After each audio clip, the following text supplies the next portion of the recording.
you ever seen a loom or someone weaving on a loom and wondered, what could I make on that? How does that work? My name is Jennie Hawkey, and I'm the weaving instructor at Hopewell Weaving. I'd like to give you information about weaving, maybe convince you to learn to weave yourself. In this video, you're going to learn 10 amazing things about weaving. Number 10, is weaving hard to do? You might look at a loom and the intricate fabric that the weaver is weaving and think that it's difficult to do. But weaving cloth can be pretty simple. Even a kid can do it. Or a ballerina. Or a Wookiee. Number 9, there are many different kinds of looms. They might be a simple frame loom like a tapestry loom, or an Inca loom that can produce bands and straps, or a more complicated loom that can lift threads and make patterns. This is the type of loom that we teach weaving on at Hopewell Weaving. This is a multi-shaft loom where patterns can be made on cloth. This pattern is being woven on this loom, and here's how it works. Parts of the loom, called harnesses, lift up and down, and when they lift up and down, the threads move up and down. There are 4 of these harnesses, and they each have different threads on them. By pedaling the harnesses in different orders, you get different patterns. Number 8, warp and weft. You might have heard the terms warp and weft before, but maybe you don't know what they mean. Warp is thread or yarn that is put on a loom. It is what the weaver starts with before the cloth is woven. The warp is held tightly, so it needs to be pretty strong. Weft is what is woven into the warp. Weft is usually put on a shuttle, and it goes over and under individual warp threads to make cloth, often in a pattern.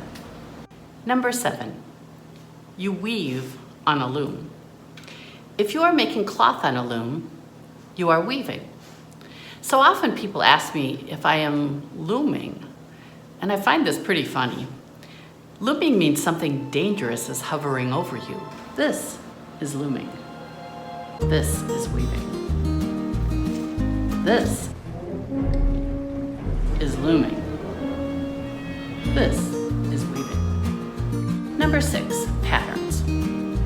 Weaving patterns are called drafts, and weavers have their own way of writing down these patterns and showing how they might look when woven. One of the neatest parts about weaving patterns is that the pattern can change by changing the way you lift the threads, or the weft yarns you use, or the colors that you weave with. That means you can warp the loom with one set of threads, but weave a variety of patterns. Number 5, weaving is peaceful and relaxing. Just like lots of different arts, weaving can help you feel peaceful and relaxed. The slow, rhythmic beat of the shuttle can be meditative and calm.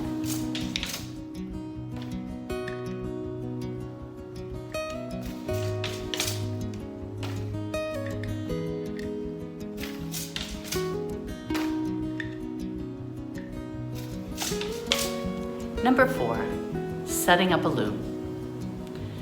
Okay, but setting up the loom has to be difficult, right? Well, there are a lot of steps to the setup, but once you've gone through them a time or two, you can get it down. Basically, you figure out what you want to make, decide on the size and how many you want to weave, measure out the yarns, thread the yarns on the loom, wind them on the back of the loom, and tie them on the front. Now, you're ready to weave. Number 3, tools of weaving. One of the best parts of weaving is all of the cool yarns and tools you get to use.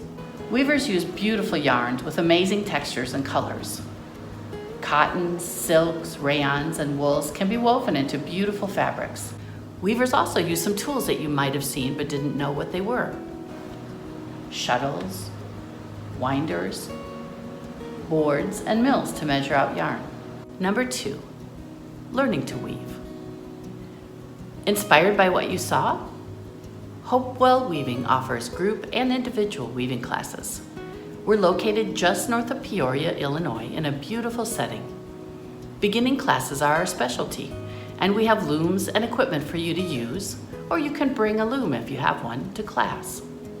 We would love to teach you how to weave beautiful cloth. Number 1, what can you make on a loom? Well, that's a big question with a very big answer. Here are just a few things that you can weave on a loom. Looms are meant to make things made out of cloth. So what can you make on a loom?